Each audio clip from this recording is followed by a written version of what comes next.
As math classes में आपका स्वागत है। तो आज हम लोग शुरू करने जा रहे हैं एनसीईआरटी क्लास 10 मैथ का वस्तुनिष्ठ प्रश्न, जो बिहार बोर्ड मैट्रिक परीक्षा 2026 के लिए विशेष करके बनाया जा रहा है। तो आज से क्लास प्रारंभ हो रहा है, तो चलिए शुरू करते हैं। देखिए, प्रश्न संख्या 1 में लिखा है, यूक्लिड विभाजन एल्गोरिथम दो धनात्मक पूर्णांकों के निम्न में से किसे परिकलित करने का तकनीक है।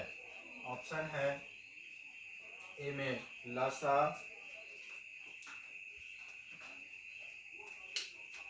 और बी में होगा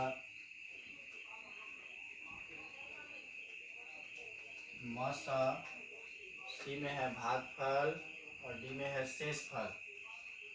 तो जैसा कि आप जानते होंगे, यूक्लिड विभाजन एल्गोरिथम से मसा निकाला जाता है। तो ऑप्शन नंबर 1 का आंसर होगा बी, यानी कि मसा। प्रश्न संख्या 2 में लिखा है, 45 तथा 60 का मसा है। ऑप्शन है ए में 45, बी में 3, सी में 1, डी में 15। तो इसका मसा निकालना है। इसके लिए हम इसको हल करेंगे। 45 से 60 में भाग देना है। 45 से कम 45, 10 में से 5 जाएगा 5, यहाँ 5 बचा, 5 से 4 जाएगा 1। इसको फिर से घेर लेना है और यहाँ वाला 45 को यहाँ लिख लेना है। 15 किए 45 कट जाएगा।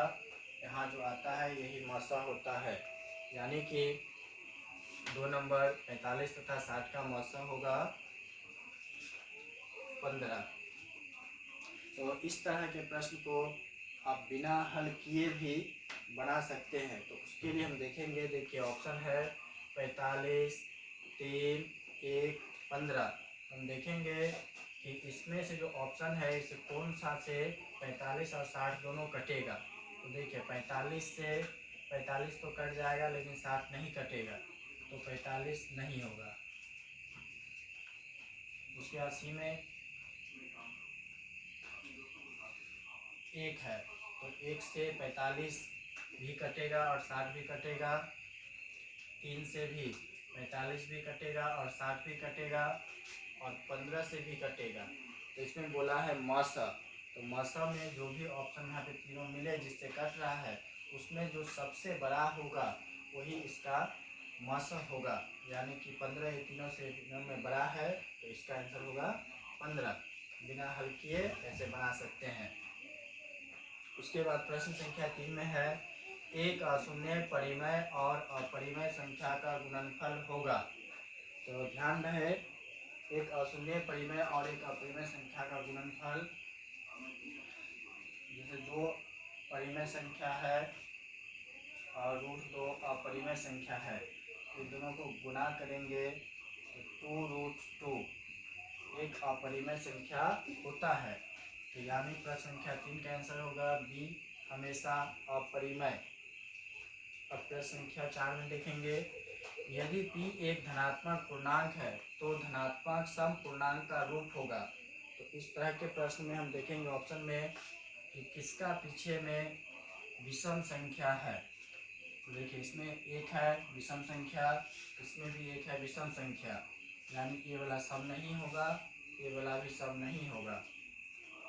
अब 2 ऑप्शन बचा है, ए में 2p और यहाँ पे सी में p। तो देखिए, p जैसे है तो p के जगह पे अभी कुछ भी हो सकता है, 2 भी हो सकता है, 3 भी हो सकता है, 6 भी हो सकता है, 5 भी हो सकता है। यहाँ पे सम विषम दोनों आ सकता है, इसीलिए सी भी नहीं होगा। ऑप्शन नंबर ए में है 2p। अब अगर ये सभी संख्या को हम 2 से गुणा करेंगे, देखिए 2 गुना 4, 3 गुना 6, 6 गुना 12, 5 गुना 10, सभी क्या हुआ सम संख्या। तो इसीलिए हमारा आंसर होगा 2p, धनात्मक सम पूर्णांक का रूप होगा।